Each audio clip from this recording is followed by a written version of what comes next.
एक खूबसूरत सा जंगल में एक टूनी चिड़िया रहती थी। उसने एक पेड़ के डाल पर अपने लिए एक सुंदर सा घोंसला बनाया था। टूनी और उसके बच्चे उस घोंसले में रहते थे। अचानक तेज बारिश होने लगी। टूनी कहीं बाहर नहीं निकल पा रही थी। फिर थोड़ी देर में तेज हवाएं चलने लगी, जिसकी वजह से टूनी का घोंसला कुछ दूर उड़कर नीचे गिर गया। टूनी और उसके बच्चे बारिश में पूरी तरह से भीग चुके थे। बेचारी टूनी चिड़िया को कुछ भी समझ में नहीं आ रहा था कि वो क्या करे। फिर वो चिड़िया ने अपने बच्चों को लेकर एक कौवे के घर गई। फिर उसके घर का दरवाजा खटखटाने लगी। बुलबुल कौवा जी, क्या हम लोगों को थोड़ी देर के लिए जगह मिलेगी? बारिश के कारण हमारा घर टूट गया है। बुलबुल जी, मेरे बच्चे बारिश में भीग रहे हैं, दरवाजा खोलिए बुलबुल जी। तो फिर मैं क्या करूं? तुम्हारे बच्चे बारिश में भीग रहे हैं तो क्या मैं अपना घर भाड़ा पर रखी हूं? जो आएगा मैं उसे दे दूंगी रहने के लिए।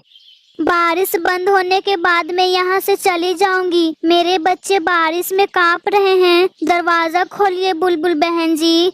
मैं दरवाजा नहीं खोलूंगी क्योंकि मेरे बच्चे अभी अभी सोए हैं। अगर मैं दरवाजा खोल दूंगी तो मेरे बच्चे ठंडी हवा से जग जाएंगे। मैं दरवाजा नहीं खोल सकती हूँ, तुम यहाँ से जाओ।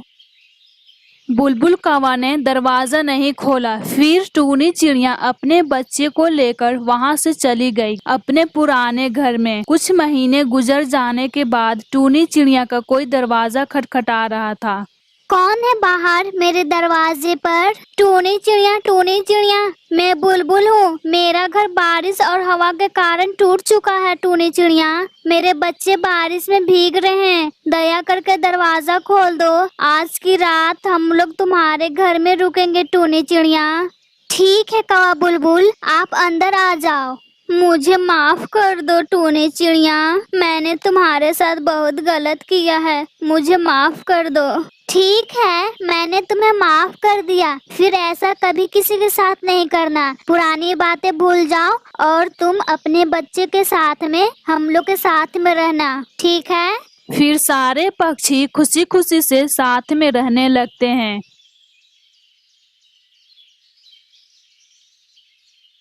एक खूबसूरत सा जंगल था। उस जंगल में हर प्रकार के पक्षी रहते थे और उनमें से एक पक्षी टूनी चिड़िया रहती थी। टूनी चिड़िया बहुत ही सुंदर थी और सुशील थी। एक दिन की बात है, टूनी चिड़िया घूमने जाती है, तभी उसे अचानक से एक पेड़ पर एक तोता नजर आता है। तभी टूनी चिड़िया सोचने लगती है, क्यों न यह तोते से बात किया जाए, हम इसे बात करेंगे। फिर टूनी चिड़िया तोते के पास जाती है और बोलती है, अरे तोता जी, क्या आप इस जंगल में नए हो? मैंने इससे पहले आपको इस जंगल में नहीं देखी हूँ। हाँ, मेरा पास में ही एक घर है, लेकिन मैं इस जंगल में पहली बार आया हूँ क्योंकि मैं पहले बचपन में नानी के घर रहता था और मैं अपने नानी के घर ही पला बड़ा हूँ क्योंकि मेरी माँ इस दुनिया में नहीं है और मेरे पिताजी का यहीं पर घर है और अब मैं बड़ा हो गया हूँ, इसलिए मैं रहने आया हूँ अपने घर। तोता जी, क्या आप हमसे दोस्ती करेंगे? नहीं नहीं, मैं क्योंकि इस जंगल में नया हूँ और ऊपर से तुम एक लड़की हो। नहीं नहीं, मैं बिल्कुल भी दोस्ती नहीं करूँगा। तोता जी, आप इतने डरते क्यों हैं? हम एक लड़की होकर के भी नहीं डर रहे हैं। नहीं नहीं, आज तुम दोस्ती करने के लिए बोल रही हो, फिर कल आने वाला दिन में तुमसे शादी करने के लिए बोलूँगा तो तुम मना कर दोगी, तो मैं क्या करूँगा? इसलिए मैं दोस्ती नहीं करना चाहता हूँ। नहीं नहीं, मैं ऐसी टूनी पक्षी नहीं हूँ जो आप बोले और मैं ना मानूं, ऐसा कभी नहीं हो सकता है। हमसे दोस्ती करके तो देखिए। ठीक है, मैं दोस्ती करता हूँ। अगर तुमसे मुझे प्यार हो जाएगा तो हमसे शादी करना होगा। ठीक है तोते जी, मैं आपसे शादी कर लूंगी और बहुत सेवा भी करूंगी।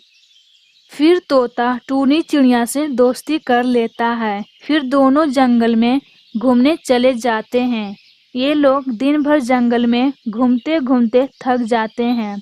फिर उसके बाद एक पेड़ पर बैठ जाते हैं और एक दूसरे को देखने लगते हैं। तभी अचानक बुलबुल कौवा आ जाती है। टूनी बेटी, ये कौन है और तुम्हारे साथ क्या कर रहा है? बुलबुल मौसी, ये तोते जी हैं। मैं आज ही दोस्ती तोते जी से की हूँ। कृपया करके मेरी माँ को आप मत बताइएगा। नहीं नहीं, मैं तुम्हारी माँ से जरूर बताऊंगी, क्योंकि तुम अनजान एक तोते से दोस्ती की हो। और ये भी बताऊंगी कब से दोनों बातें कर रहे थे। नहीं नहीं बुलबुल मौसी, यह बात माँ को मत बताइएगा। आप जो बोलेंगे वो मैं करने के लिए तैयार हूँ। ठीक है, पर तुम हमारे लिए रोज एक हरे भरे भुट्टे ला कर के दोगी, तब मैं तुम्हारी माँ से नहीं बताऊंगी। यह बोलकर दोनों पक्षी अपने अपने घर चले जाते हैं और फिर अगले दिन सुबह उसी पेड़ पर दोनों मिलते हैं। फिर टूनी चिड़िया बोलती है, तोते जी, हमें बुलबुल मौसी को भुट्टे देना ही होगा। ठीक है टूनी जी, हम दोनों भुट्टे की तलाश में चलते हैं। यह बोलकर तोते और टूनी चिड़िया जंगल की ओर चले जाते हैं और जंगल में इधर उधर भुट्टा खोजते हैं। खोजते खोजते एक भुट्टे के खेत मिल जाता है और देखते हैं दोनों पक्षी एक हरे भरे भुट्टे का खेत है। फिर उसके बाद टूनी चिड़िया बोलती है, तोते जी, आपका बहुत बहुत धन्यवाद। आप मेरे साथ भुट्टे खोजने आए। हाँ टूनी, अब हम लोग भुट्टे ले जा सकेंगे। यह बातें करते हुए टूनी और तोता अपने अपने मुंह में एक एक भुट्टे ले लेते हैं। फिर उसके बाद बुलबुल कौवा के पास पहुंच जाते हैं। फिर टूनी चिड़िया बोलती है, बुलबुल मौसी, ये लो आपका भुट्टा लेकर के आई हूँ मैं। एक नहीं, दो लेकर के आई हूँ आपके लिए। टूनी बेटी, ये 2 भुट्टे से काम नहीं चलेगा। मुझे रोज दिन 4-4 भुट्टे चाहिए, नहीं तो मैं बोल दूंगी तुम्हारी माँ से। याद है ना तुम्हें? हाँ बुलबुल मौसी, मुझे याद है आपकी बात। मैं आपका वादा पूरा करूंगी बुलबुल मौसी। यह बोलकर टूनी चिड़िया और तोता वहां से चले जाते हैं। फिर एक पेड़ पर बैठ जाते हैं। फिर टूनी चिड़िया तोते से बोलती है, तोते जी, हमें माफ कर दो। मेरे चलते आपको बहुत ज्यादा परेशानी उठानी पड़ रही है।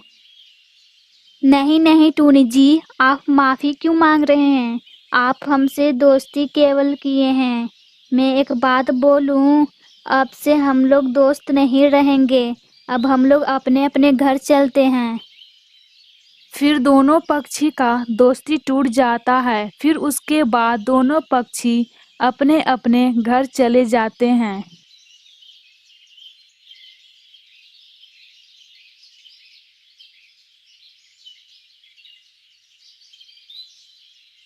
हेलो दोस्तों, ये हमारा वीडियो कैसा लगा?